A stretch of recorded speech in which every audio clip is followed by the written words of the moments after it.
بسم اللہ الرحمن الرحیم۔ یوم الحزن، یوم رحلت سیدہ خدیجۃ الکبریٰ سلام اللہ علیہا۔ 10 رمضان المبارک 10 بعثت کو تقریباً 25 برس کی طویل رفاقت کے بعد ام المومنین حضرت خدیجۃ الکبریٰ سلام اللہ علیہا وفات پا گئی۔ ان کی جدائی حضرت صلی اللہ علیہ وآلہ وسلم کے لیے ایک ہی برس میں دوسرا بہت بڑا سانحہ تھی۔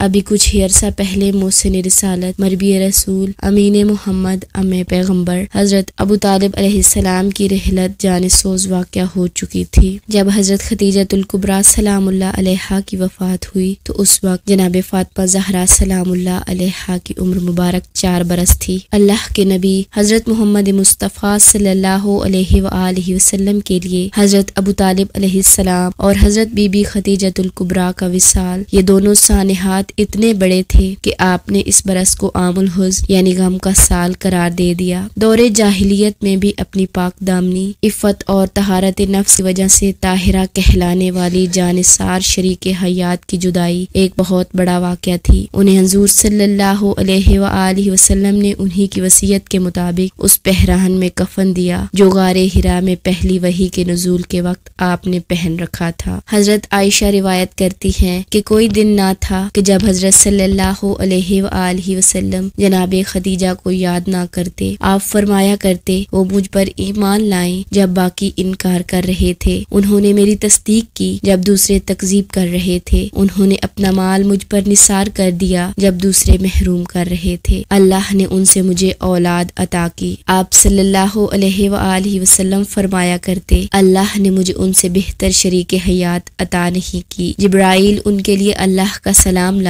اور انہیں بہشت میں نہایت خوبصورت موتیوں سے جڑے ہوئے گھر کی بشارت دی۔ حضرت صلی اللہ علیہ وآلہ وسلم نے انہیں جنت میں اپنی رفاقت کی خوشخبری دی۔ آپ صلی اللہ علیہ وآلہ وسلم نے انہیں دنیا کی 4 بہترین خواتین میں سے ایک قرار دیا۔ یہ سب باتیں ان کی روحانی عظمت اور مقام والا کی حکایت کرتی ہیں۔ البتہ آپ ہی کی زندگی سے خواتین کی عظمت، وقار اور حیثیت کے مجموعی طور پر بہت سے پہلو آشکار ہوتے ہیں۔ آپ کے وجود سے ظاہر ہوتا ہے اسلام اور پیغمبر اسلام صلی اللہ علیہ وآلہ وسلم کی نظر میں عورت کو کیا مقام حاصل ہے۔ حضرت خدیجۃ الکبریٰ سلام اللہ علیہا ایک مالدار اور عرب کی ایک ارب پتی خاتون تھی۔ آپ کو ملکۃ العرب اور ملکۃ التجار کہا جاتا تھا، اس لحاظ سے عرب معاشرے میں آپ کی حیثیت منفرد تھی۔ یہ سلسلہ تجارت اور مال و دولت آپ کو اپنے والد خویلد سے ورثے میں ملا تھا، جسے آپ نے اپنی ذہانت، محنت اور دیانت اور کوشش سے ترقی دی۔ پھر ایک موقع آیا جب آپ کا کاروان تجارت ایک طرف اور تمام مکہ والوں کا کاروان تجارت ایک طرف ہوتا تھا۔ اتنا بڑا سلسلہ تجارت گھر میں بیٹھے آپ اپنے کارندوں اور نمائندوں کے ذریعے چلا رہی تھی۔ پھر ایک مرتبہ آپ ایک امین اور لائق نمائندے کی تلاش میں تھی تو نظر انتخاب جوان سال محمد ابن عبداللہ صلی اللہ علیہ وآلہ وسلم پر جا پڑی۔ حضرت صلی اللہ علیہ وآلہ وسلم جن کی بعثت کا اعلان اگرچہ 40 سال کی عمر میں ہوا، لیکن آپ شروع ہی سے یوں زندگی گزار رہے تھے کہ